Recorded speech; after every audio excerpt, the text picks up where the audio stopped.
The Island of Monsters. The boy and the girl had met at a party. They were both from different worlds, but they had clicked instantly. They talked for hours that night, and by the end of the evening, they were both head over heels in love. They went on a few dates after that, and each time they got closer. They talked about everything, from their hopes and dreams to their deepest fears.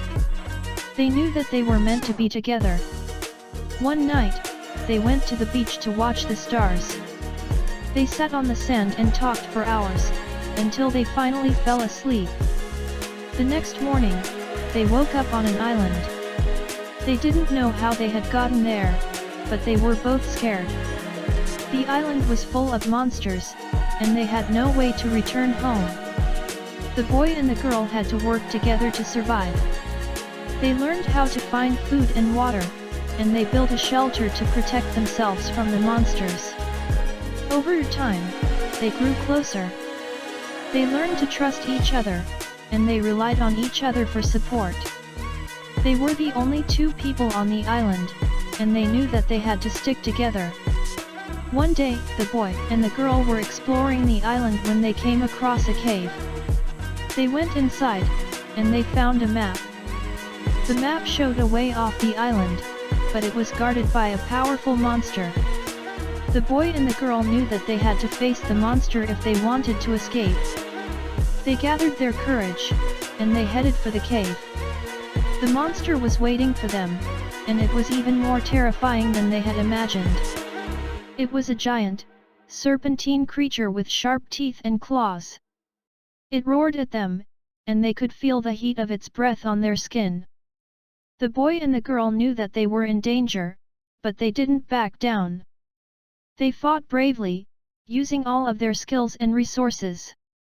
The girl threw rocks at the monster, and the boy used a spear to stab it. The battle was long and hard, but eventually, the boy and the girl were able to defeat the monster. They were exhausted and injured, but they had done it. They had survived. With the monster defeated, the boy and the girl were able to escape the cave. They found a boat that was hidden in the cave, and they used it to sail away from the island. The boy and the girl were relieved to finally be leaving the island. They had been through so much, and they were eager to get home. They set sail in the boat, and they headed out to sea. They sailed for hours, and the sun was starting to set. The boy and the girl were starting to relax, and they were almost home. Suddenly, they saw a huge creature in the water. It was a giant sea serpent, and it was even more terrifying than the monster in the cave. The serpent roared at the boat, and the boy and the girl knew that they were in danger. They tried to steer the boat away from the serpent, but it was too fast. The serpent rammed the boat, and the boat started to sink. The boy and the girl were thrown into the water, and they were surrounded by the serpent's coils. The serpent was going to crush them, and they knew that they were going to die. Just when it seemed like all hope was lost, the boy had an idea. He grabbed a spear from the boat, and he stabbed the serpent in the eye. The serpent roared in pain, and it released the boy and the girl. The boy and the girl swam to shore, and they collapsed on the beach. They were exhausted and injured, but they were alive. They looked out at the sea, and they saw the serpent swimming away. They knew that they would never be able to defeat that monster, and they had to return to the island. The boy and the girl built a new shelter on the island, and they started to learn how to live there.